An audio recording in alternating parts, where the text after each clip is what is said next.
Quand certains se demandent qui a volé l'orange, Marion Maréchal se demande où est la maman. Dans ton cul, Marion. C'est la réponse qui me vient tout de suite. Mais je vais quand même essayer d'argumenter un peu. Madame Reconquête a posté ce tweet la semaine dernière suite à la naissance des jumeaux du styliste français Simon Porte-Jacquemus, des jumeaux nés d'une gestation pour autrui. Très chère Marion, tu n'es pas sans savoir que depuis le 23 avril 2013, date de la promulgation de la loi du mariage pour tous, une famille ça peut être un papa et une maman, un papa et un papa, une maman et une maman. Situation que tu connais puisque ton père n'est pas ton géniteur. Que tu as été élevé par ta mère, ta tante, puis par Monsieur Maréchal qui ensuite t'a reconnu. Tu avoueras donc que ta question est un peu idiote. Le vrai fond de ta question, chère Marion, c'est d'ouvrir le débat sur l'adoption et la GPA pour les couples de même sexe. Et ça tombe bien parce que je suis très bien placé pour en parler. Contrairement à ce que croit la majorité de la population, adopter un enfant et avoir un enfant, ce n'est pas du tout la même chose. Un enfant biologique n'a pas les mêmes besoins qu'un enfant adopté. Et pourquoi? Même si l'enfant arrive très jeune dans sa famille d'adoption,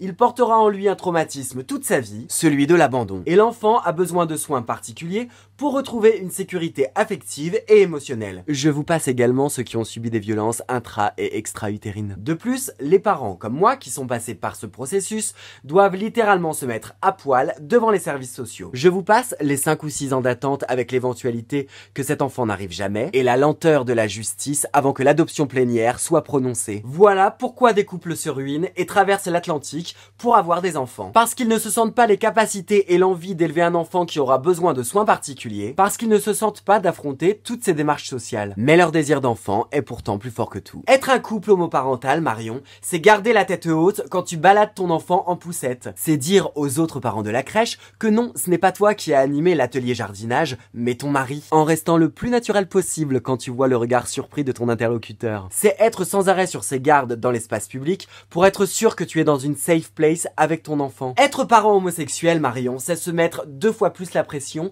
que n'importe quel parent de la Terre. Parce que nous savons que nous sommes scrutés à la loupe. Et que si nous avons le malheur de nous planter, toi et tes petits copains, vous ne nous louperez pas. Un enfant n'a pas besoin d'une maman pour grandir, très chère Marion, mais d'un foyer stable qui lui apportera de l'amour. Plutôt que de te poser la question de la maman. Toi qui as l'air visiblement très intéressé par l'équilibre environnemental de nos enfants, demande-toi plutôt l'impact de tes tweets haineux et les répercussions qu'ils peuvent avoir sur nos familles et sur nos enfants. Sombre idiote irresponsable. Allez, la vie est belle.